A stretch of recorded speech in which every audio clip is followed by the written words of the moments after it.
Let's talk open enrollment in traditional public schools. Let's say you love your house, but the school district you live in has assigned you a school that you don't think is going to be a great fit for your son or daughter. Now, under open enrollment, you can choose a different neighborhood public school a few blocks away and send your child there instead, completely for free. That's what open enrollment is all about. It's about creating options and choices within the traditional public school system. And so that's what this video is all about.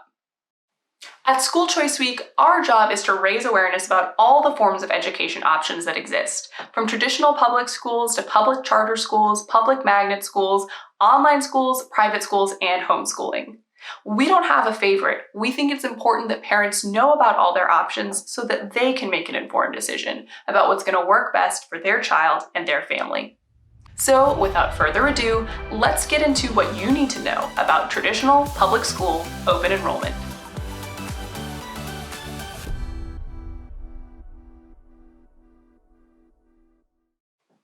So I'm going to be blunt here. Of the 6 forms of choice that we track at School Choice Week, open enrollment might be the trickiest.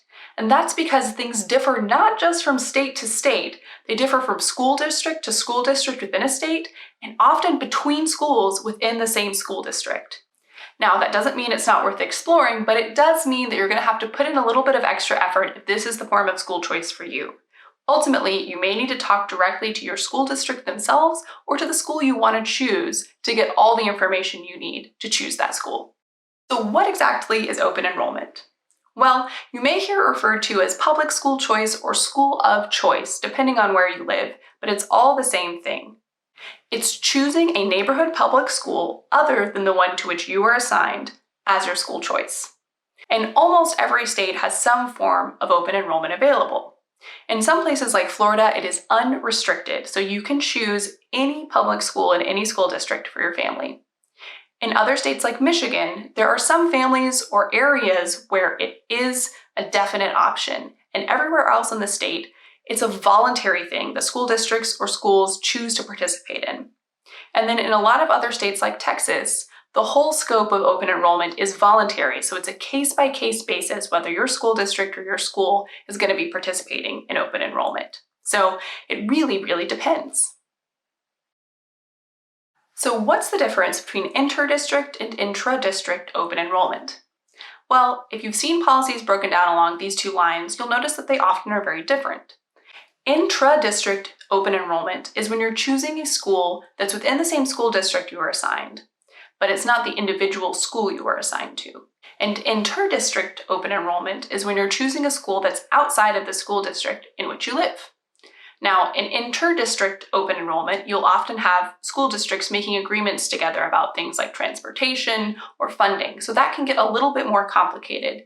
But generally, you'll find different limitations and different availability on the inter- and intra-district levels. So how do you know if your child is eligible for open enrollment?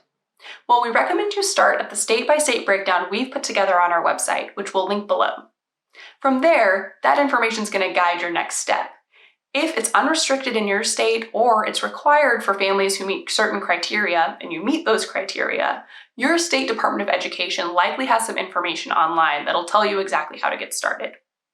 If it's voluntary in your state, the next step is going to be to talk to your school district to find out which schools they allow open enrollment from and into, and see what the process looks like for them.